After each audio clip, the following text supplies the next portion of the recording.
Hi, everybody. Hope you're having a good day. What I should tell you right away is that we're having a bit of a weak signal off and on. And so don't worry if it's a little bit difficult to hear or see. Um, it's the signal, it's difficult. I have a question here from uh, Marie, Marie Mangian, Mary Lou. And it says, would you please discuss how we reenact our relationship with our parents, with our spouses, friends, and others, basically a repeated chain of behaviors? Oh my. Um, I think, even though I've answered this question a number of times, I think one of the biggest difficulties that we all have is that getting out of the idea that there's negativity involved with reenaction. And it may be some negativity, but it's more drawing your attention to the subtlety that lies beneath inside of us all and how we respond automatically to things, uh, emotionally, physically, even mentally. Um, it's a very interesting thing, as you all know, that our mental facility often reinforces our emotional dispositions, actual um, makeup.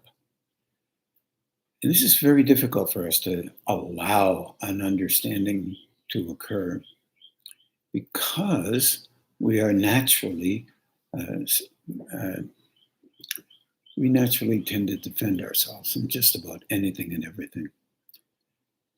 And this is not what you would call something that is always wonderful, but it is something that is reflexive and natural for us because of our vulnerabilities as we relate to life and have related to life. So, when you're talking about how we, in a kind of way, copy subtly how our parental background is, you're also talking about the subtlety or not very subtle behaviors that they had. But keep in mind, often there's no awareness of those things. For example, if you have children, you will act out with them in a manner that relates to your version of how you should do things.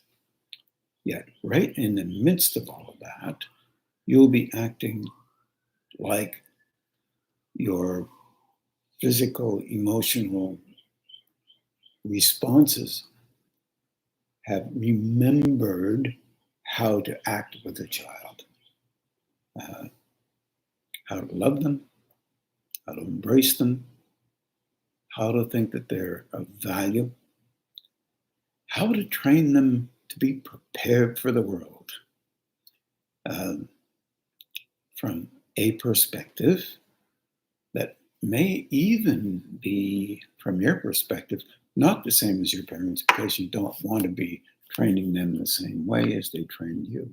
However, subtly, there is a similarity that goes on, and it is difficult to observe.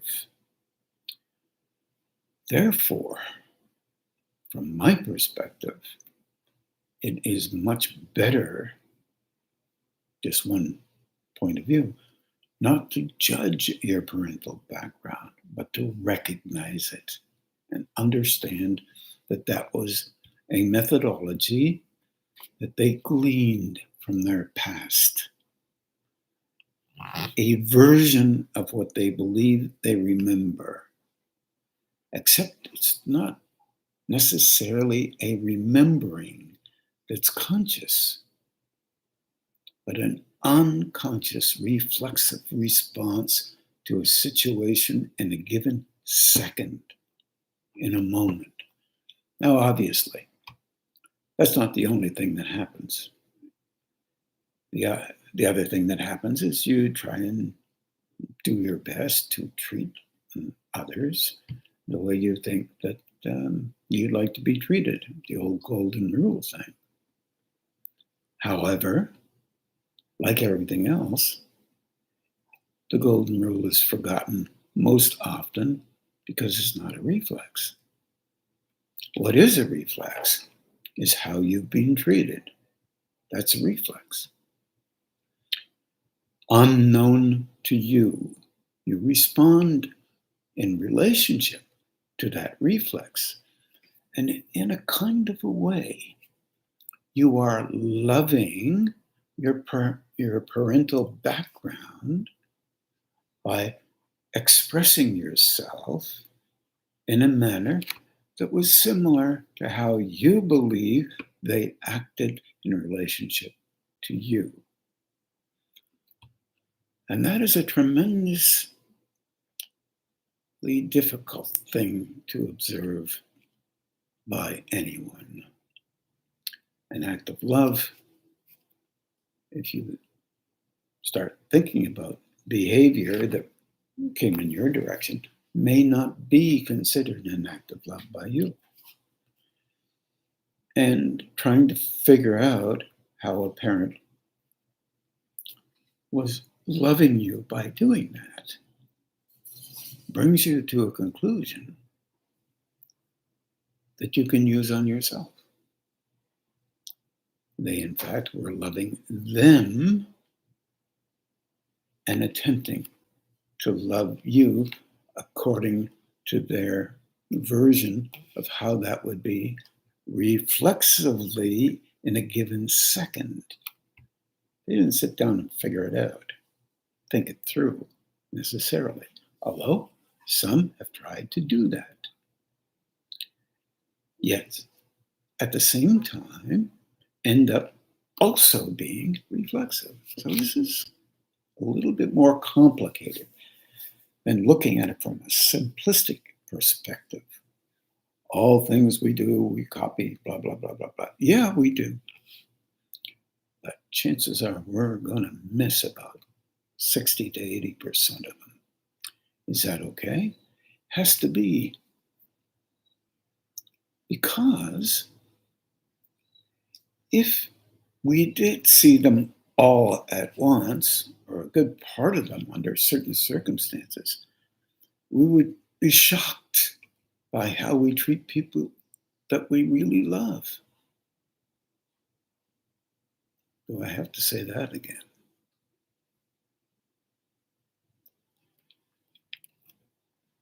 It's a difficult situation.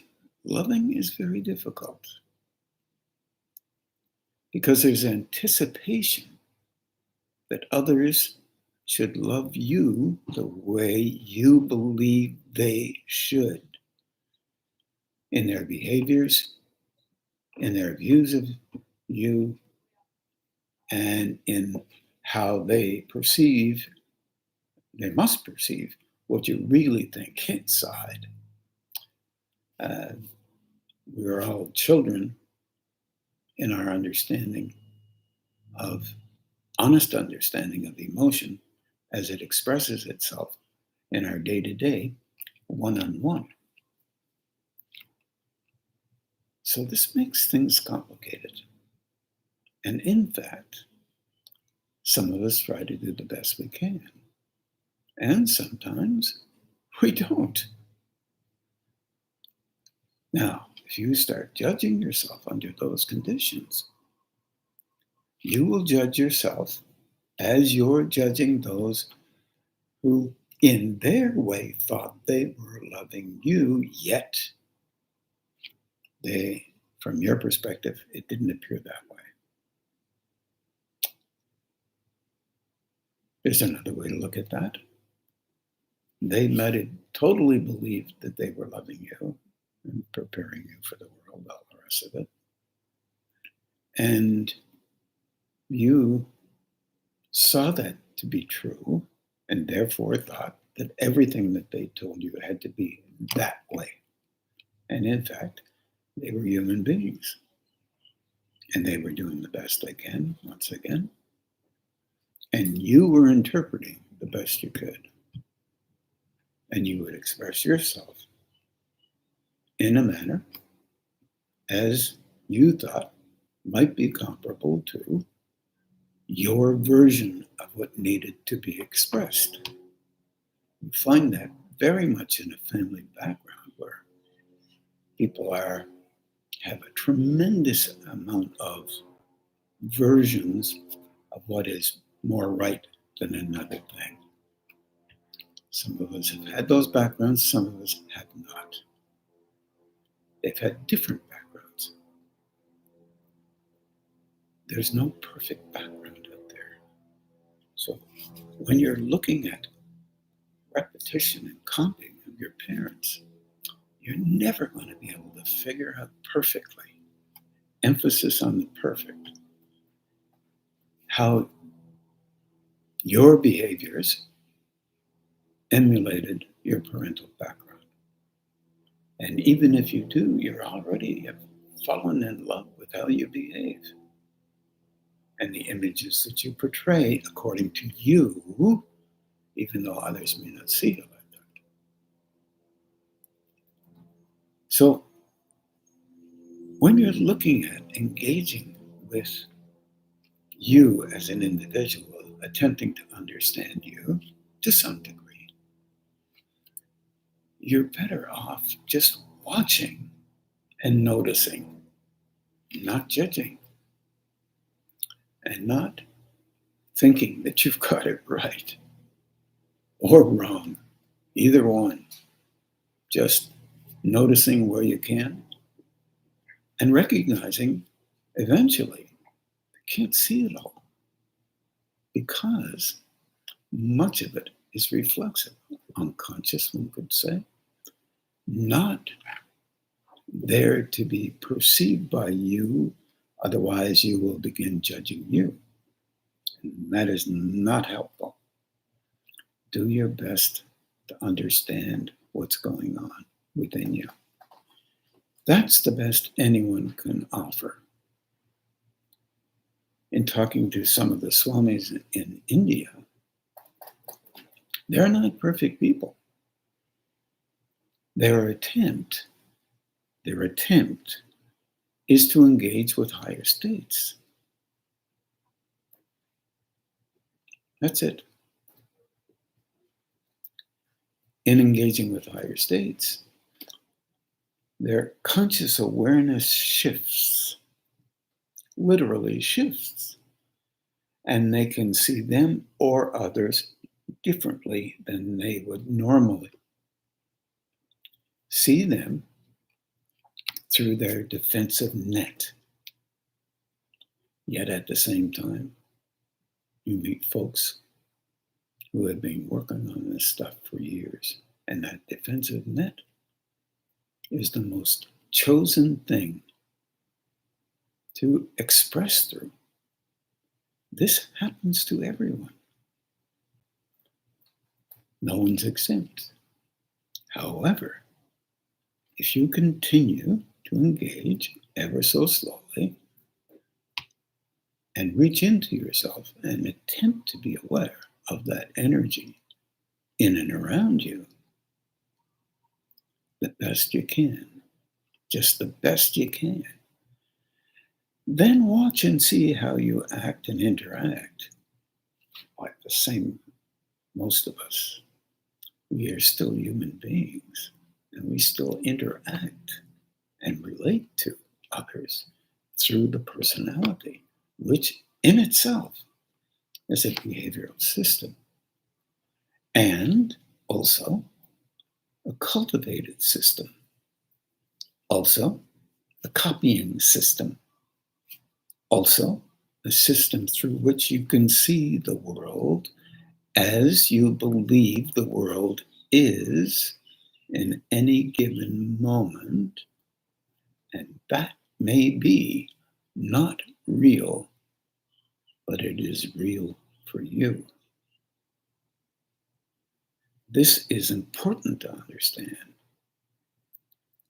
Not to think that everything you say is not, or see is not right, or start coming down on you because you would like not to see more,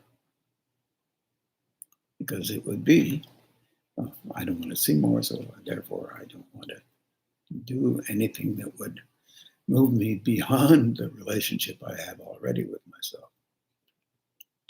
However, this is an unconscious response internally and a self-protecting one.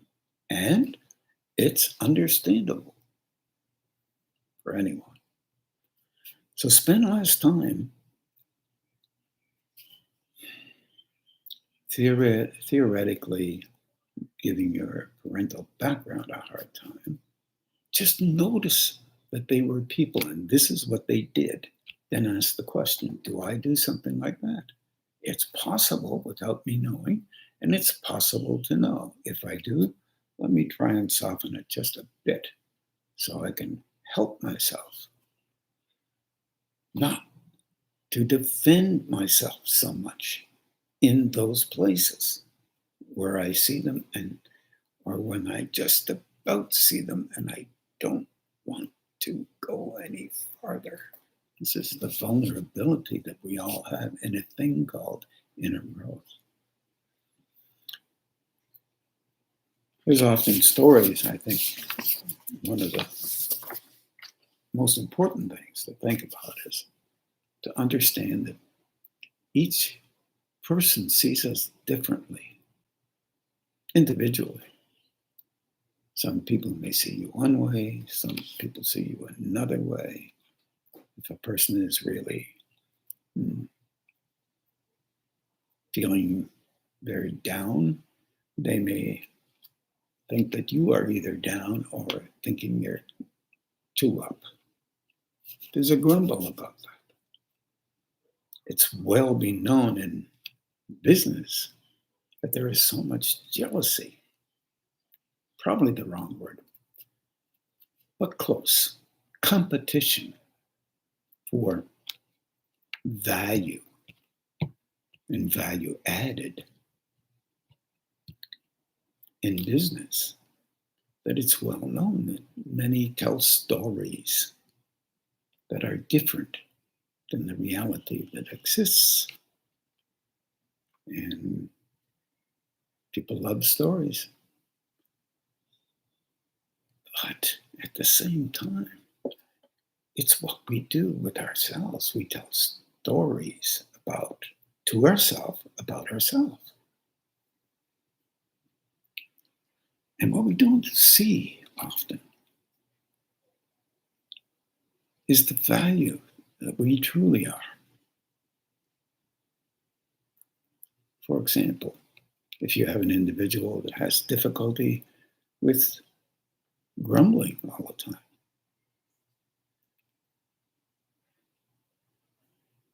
they're not aware of the fact that they grumble. They're only aware of the fact that they are valuable when they are assessing and judging others or situations. They're valued. It's a value added to them. And if someone ever said that they were a grumbler, they would be mortified. They wouldn't believe it would be true because that's the very way that you keep your value stable because of our vulnerability. There are so many things. We all have different behaviors. There's loads of them, and we all do them all relative to a given moment and a given situation or context. There's no negation in those things. It's what human beings do.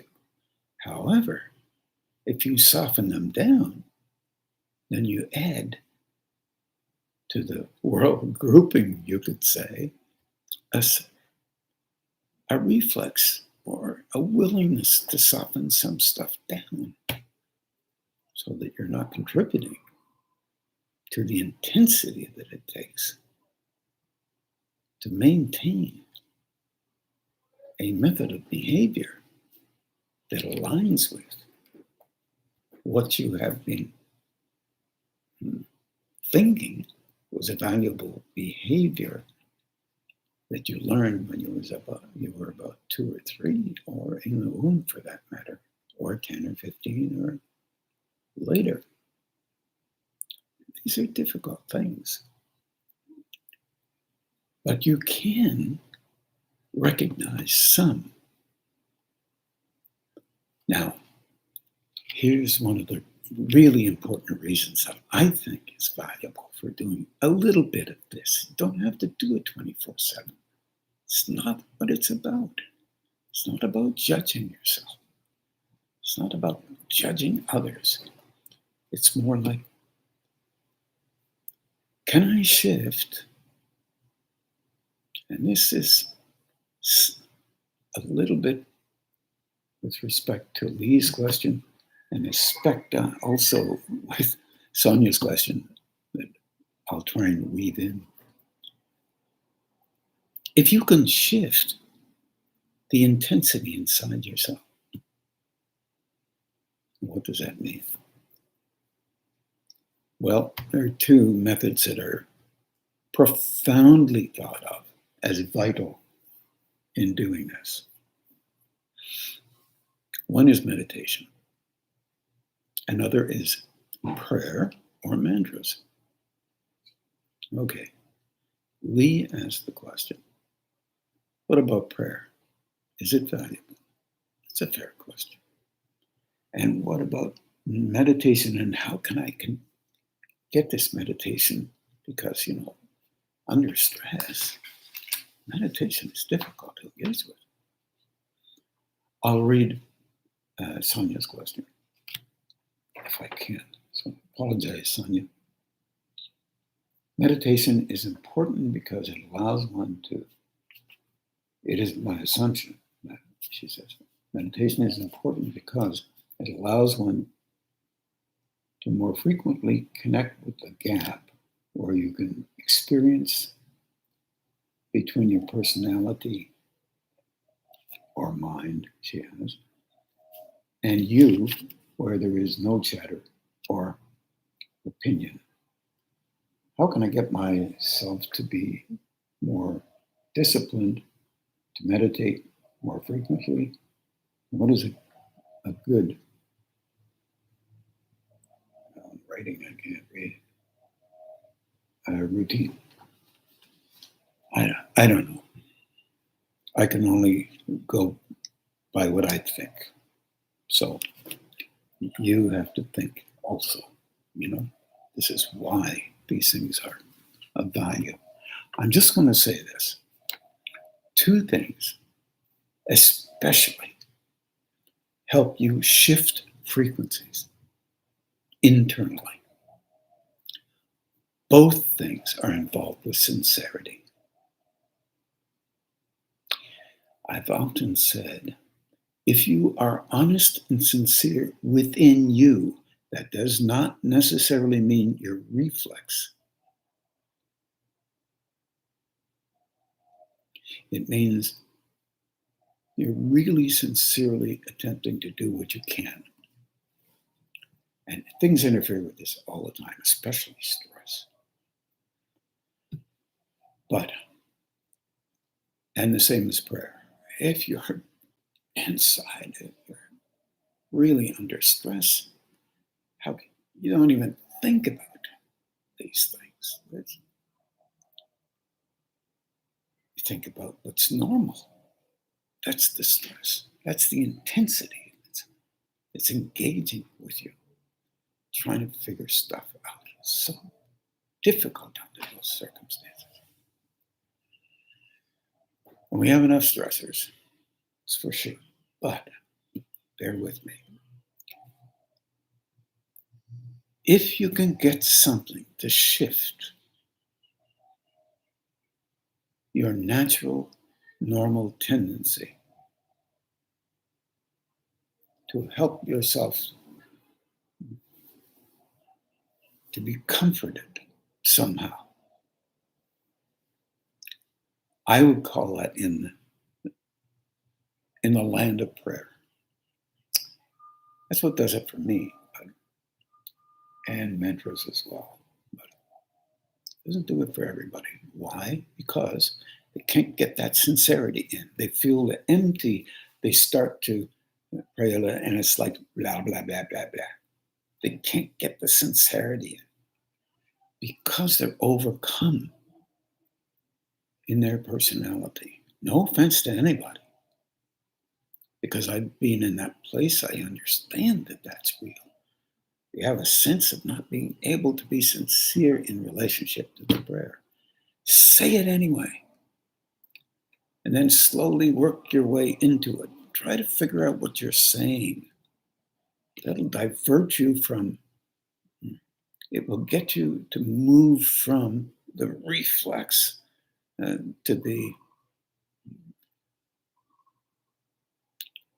to subject yourself to the judgment of doing something that you can't feel right with in a moment. Because we all have these things inside of us. It is part of the human engagement, the human relationship with life.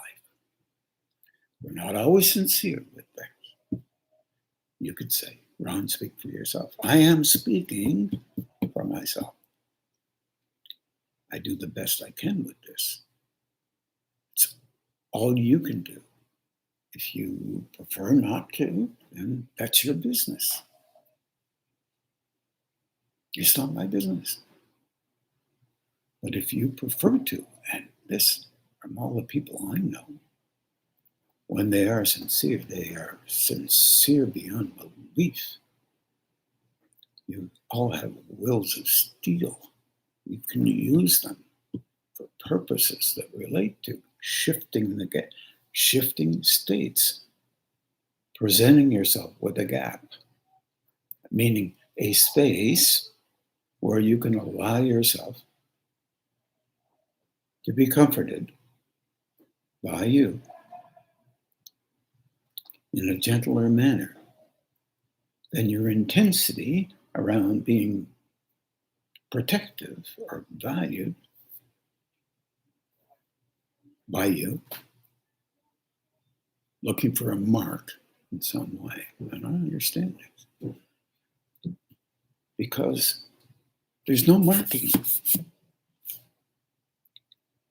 It's difficult to understand this because our life is formidably involved with marking. But if you can shift just a little bit, it's one of the reasons why we try to do the meditating. One of the reasons why we try to be aware of energy. To be aware that energy is creating a gap, a focus off of what should be, what shouldn't be, what's the right thing, what's the wrong, all of this stuff, which we tend and we have been trained to do. This is the only way to do that. That's the only way to do this. There is only one way to do that. There is only one way to do this. Sorry, not real. In some instances, we have to make it a reality because it serves a purpose under the conditions that we're involved with. We must have an attempt to do that. And we all know that to be true. If you're going to make an omelet, and it's an egg, cheese, and onion omelet, or maybe one of my favorites, then you have to have an onion. You have to have the eggs. So we do that, and by creating a little place within ourselves where we can say, okay, I can notice that energy. Sitting back, even listening to this conversation, sit back and try to search for that. Well, some methods. Be aware above your head and behind you. I know that method. No, you don't. You've heard it before. If you know it, you're already doing it. It works. Being aware between the hands, glowing, let the arms flow, let the whole form be aware of the form. Oh yeah, well, it's opening my front. We're not supposed to open the front. Let it open your front. Now be aware behind you. Move the energy around.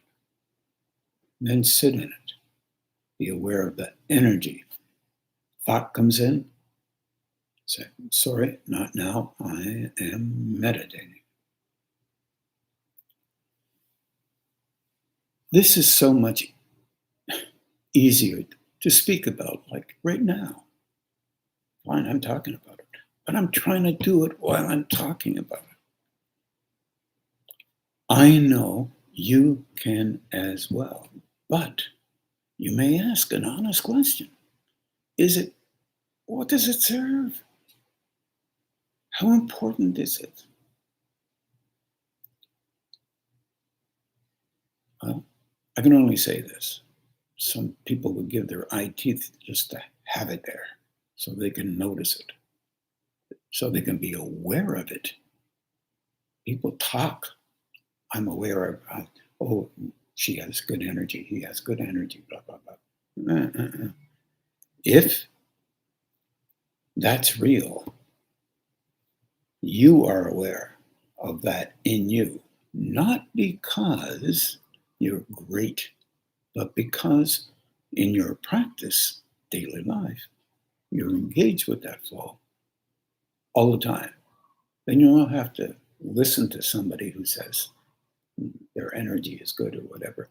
Their energy is in you, and you're looking and you're noticing, and it's helping you to be aware of that energy being there. Now, what are you going to call it? Because if we don't call it something, we're going to be talking about it in some negative way. Because we'll be harboring a protective note about an idea that you already believe, whether you believe it or not, have heard before. Therefore, that must be true. I'd call it universal flow. God flow, I've called it. Higher state. Others call it Holy Spirit. My gosh, when it's there, it's beautiful. It's soft. When we're learning, it often engages with the vibration that you sit in. What's that mean, Ron? Well, here's what it means. If you're intense, it's intense. If you're soft, it's soft.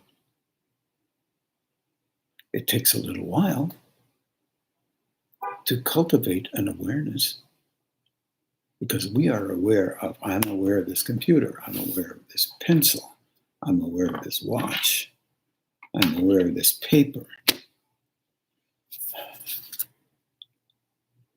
That's what we are trained to be aware of.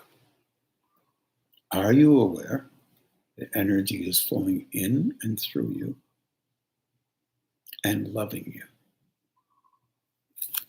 What do you mean loving you? Well, you want to pick up the pencil? Gives you the juice to pick up the pencil. That's one way to look at it. You want to smile? It gives you the juice to smile. You want to be grumpy? It gives you the juice to be grumpy. Well, why should it give you the juice to be grumpy? Because it wants you to see like it sees. Know how it knows. Be as it can be. This is difficult for us. We're not trained in this kind of thinking. So when you say a prayer, honestly, over and over again, and you hear what you're saying because you're listening and hear inside. You can have a straight face, you can have a glum face, you can have a this face or a that face. If you're focused on the inside, then that glow is engaging with you physically, emotionally, and mentally. There are others that say, well, if I want to be miserable, I should be miserable. Then go ahead. My preference is not to be always miserable.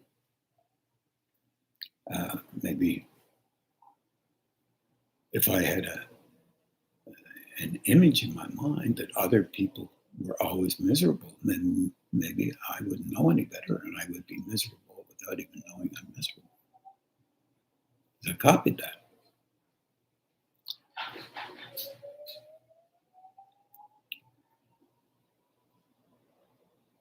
It's important to think about these things without negation, in my opinion. But as again, when you're under stress, it's tremendously different from sitting and having a chat. Under stress, I try the best I can. Sometimes even it works. Sometimes I just can't get myself to calm down if I'm under tremendous stress for some purpose, some reason, but I can't come to grips with it. I can't figure it out. You would do the same thing if you're a human being. If you're from another planet, I have no idea what you would do. You have to figure it out enough for yourself. But one thing for sure, as you grow, you have an increase in perception. This is the one thing that's really valuable to understand. One of the one things.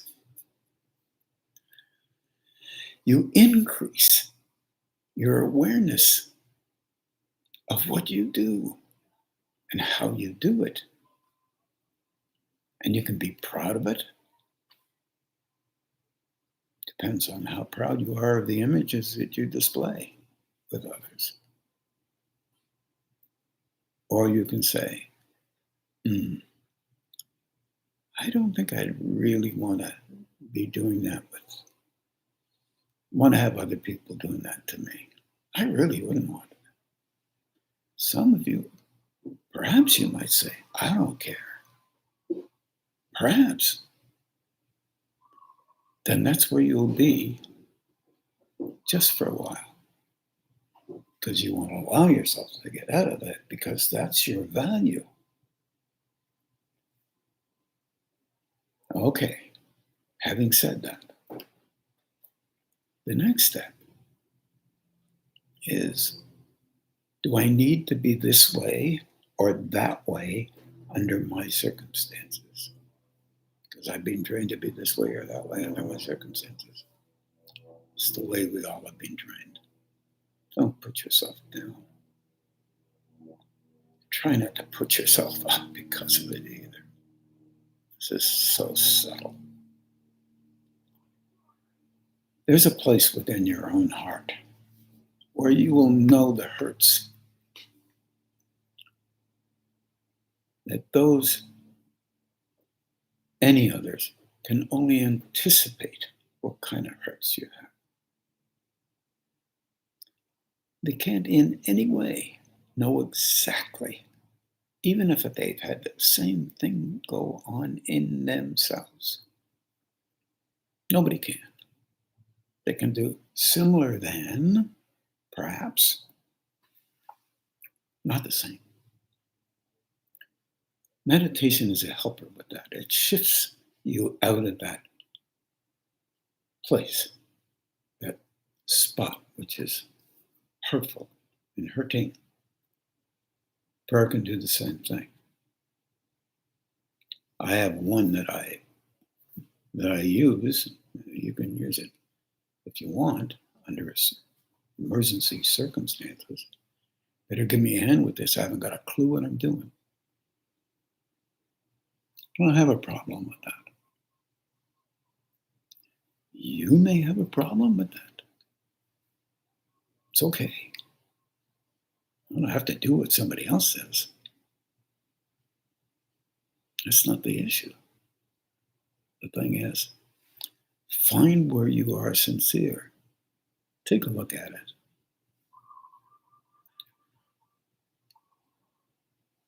Find out where you're the most tired inside.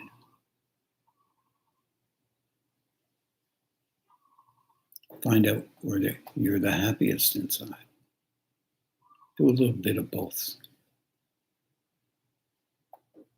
And try to be kind to yourself, respectful. But both of those forms are very helpful. As to a routine, that's an interesting question, Sonia. I find that some routines I've found really work for me, and then they don't. And then they do again. And then they don't. At some point, what you'll notice is you can actually perceive that energy inside you and around you. It's there. And then when you're sitting and having your lunch or supper or breakfast, in between the words, listening to the words of others, that can be a meditation. You're focusing on that glow that lies within and around us all the time. It's never not there. But our ability to attenuate,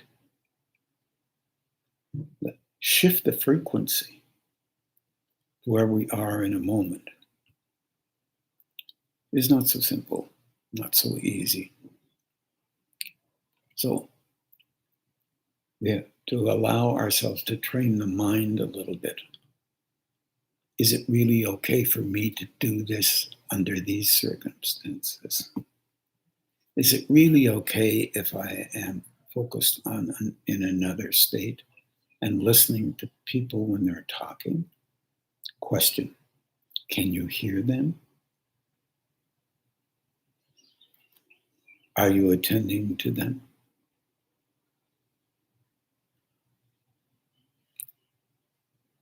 Do you feel okay noticing that you can do that while you're attending to another state?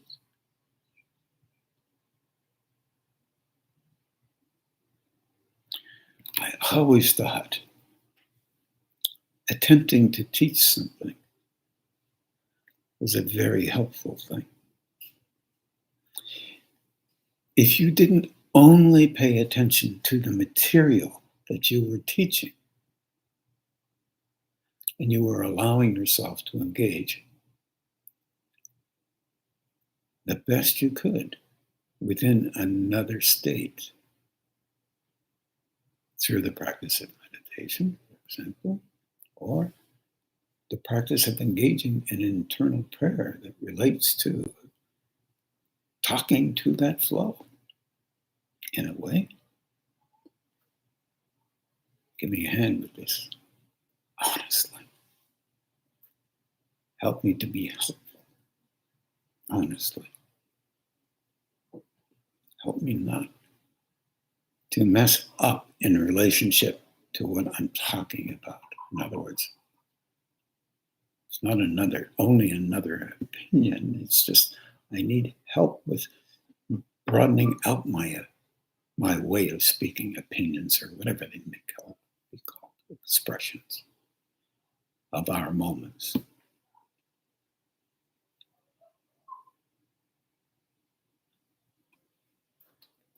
Allowing yourself to be okay and continuing on the best you can. In that meditative phase, if you can get it to be conscious, it can only be done through practice. How many times someone asked me, should I practice this? And I said, as often as you are willing to allow yourself to do so. I've been at this over 40 years. I still say to myself, am I okay? I have to pay attention here. I'm watching this flow. And 10 minutes ago, I wasn't. Did it go away?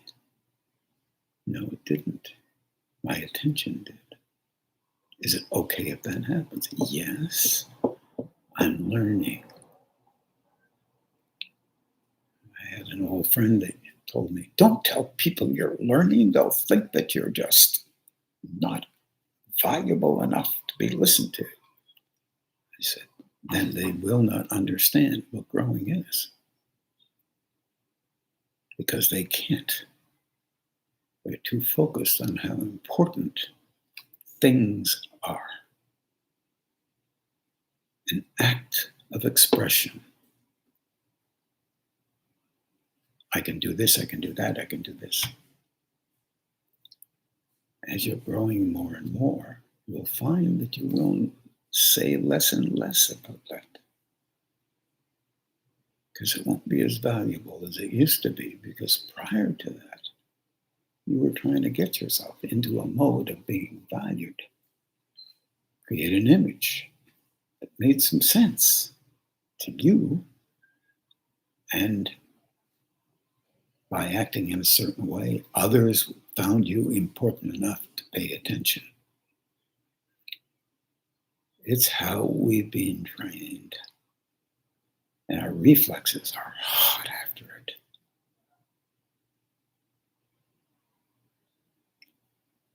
If you died tomorrow and nobody knew you were really able to engage with higher states, the benefit would be that you are affecting humanity at the core of its existence by living here. You are. Nobody else. You. And then when you pass into a different phase, that energy goes with you. You are still part of it. Yet that different phase is made up of it. And as you move past these shells of engagement, so to speak, if indeed that's the way it does work, those shells move into the species because they're part of it. And the species is affected by those shells, vibrational forms, not seen very well. Some people are pretty pleased with themselves because they can see some colors. That's a shell.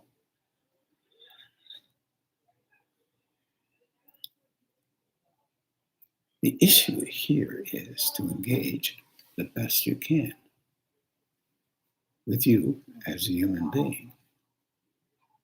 Some of you have done so very, very well under extreme circumstances.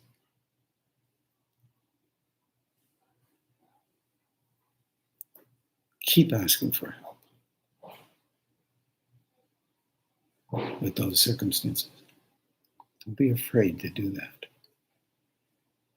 It isn't quite the way our mechanistic background says it is. Materialistic, mechanistic, from my perspective. We are energetic in nature. And that is a vital thing to know.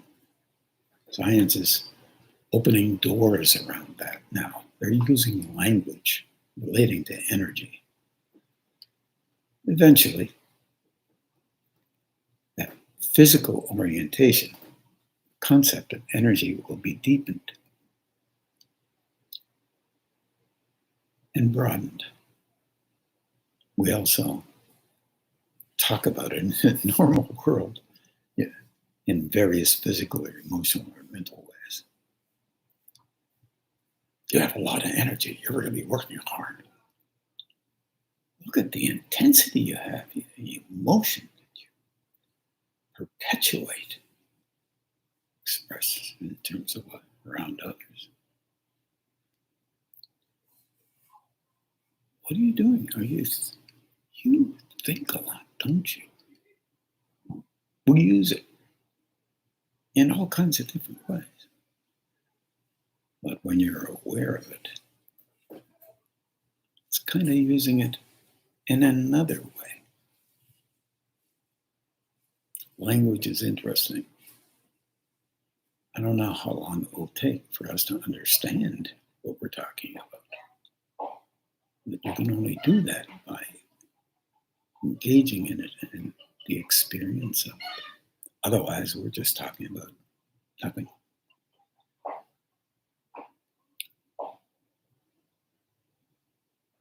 I probably haven't answered those 3 questions to your liking. In old traditions, as far as prayers are concerned, prayers were also always considered a vibrational thing. You were searching for an inner vibration within yourself that linked up with a verbal or a mental expression. The difficulty with the mental aspect is there are so many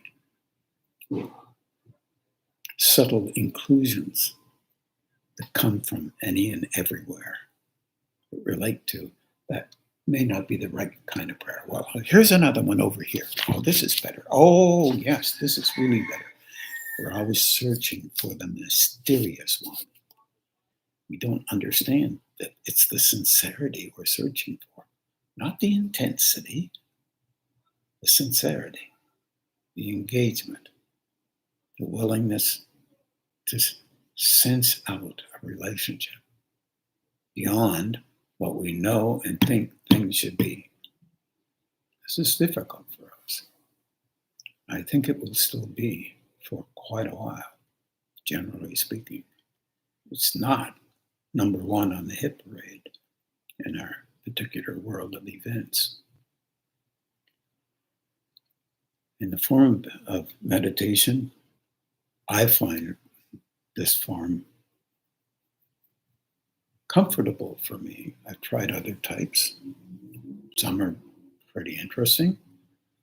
I find this one works for me because I want to have it affect my heart center, my throat, my brow, my crown centers, front and back, best I can. And the centers above my head, and this balancing situation that we use so often is to engage with and begin to perceive that energy all around you better.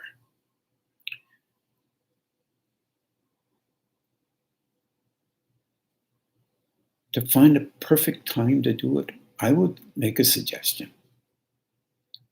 Early morning is a real good time. Late at night, not so much. Why? Because you're tired. But you can fall asleep a lot faster late at night. You can stay attentive if you could find a place in the morning sometime. But I can't always do that. For many years, I tried around 4 o'clock in the afternoon, between 3 and 4. It seemed to work for me sometimes. Sometimes I used around 7 o'clock at night, depending on my given situation. Later on, it was important to attempt to do it the best I could, formally, yet at the same time, informally, try to keep that awareness of energy as long as I could. I still do that. And I still meditate formally, best I can. If you can only grab 15 minutes, do it for 15. If you can grab 20, half an hour, do it for that time. You will always find things interfering with your meditation because it's working. Not your fault. It's as if there's a counter structure that goes on in our world. Our world, just like us. We don't like to change too much. Our world doesn't like to change too much. And I'm talking about energetic natures here. Even people who are growing, they get satisfied in a position related to an image they engage with. They don't like to change that too much because it devalues them. Because later on, you become not interested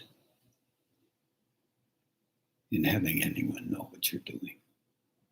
You just do it. It ends up that way. So in the meantime, anytime you can get your fingers into a timeline, yes, it might help. What happens when you start meditating at a certain time is your body, mind, starts to grab onto that. This is a time for this. You start to meditate, whether you like it or not. And you might say, oh, I'm tired. Well, that's meditation. You try and keep those eyes open. I had a trick that I've used for a long time. I put my hands out like this, often. And I turn the hands on, allow my hands to feel each other, allow that energy, notice the energy up my arms all the way up to my neck and my head, down my body, all around me. Focus through the chest, above the head, bang. Do the same thing. Now, why do I do that? Because it's a setup. I know I can perceive that energy as I focus there. So what did I say there? Whatever your focus is on, energy moves to it. That's what I said. Same as in your life. Your personality is made up of all the things you focused on. It expresses itself almost like it's a created form that you believe is what should be there. So just add a couple of things.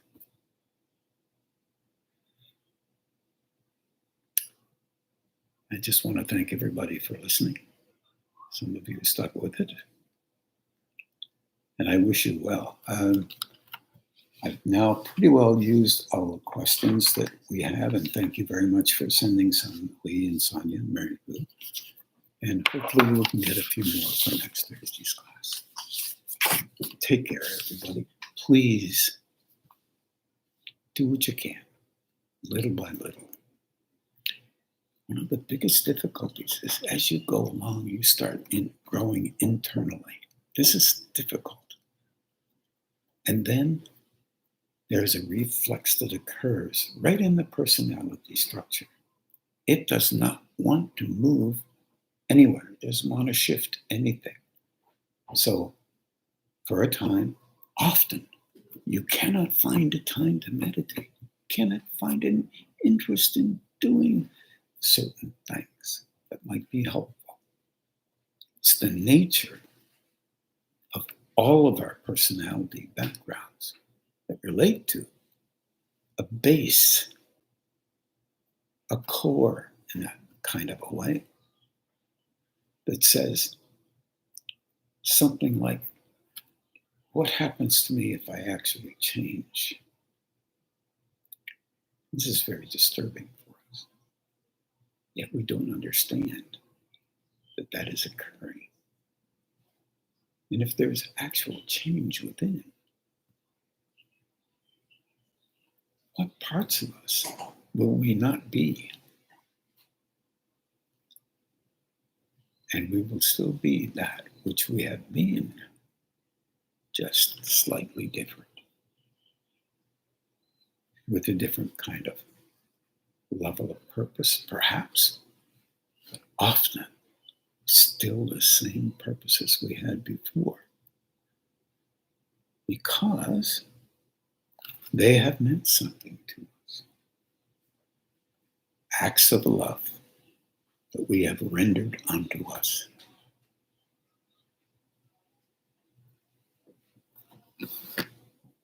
Be respectful of you. And remember, everyone else who's growing will eventually, in some way, go through the same things. Be helpful to them, if you can. And ask for help for them, as well as you. We're going to meditate now, and we'll meditate for roughly an hour. And as long as the music lasts, please take care of yourself. Bye for now.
And now begin to do the balancing and grounding on your own, and have a good evening.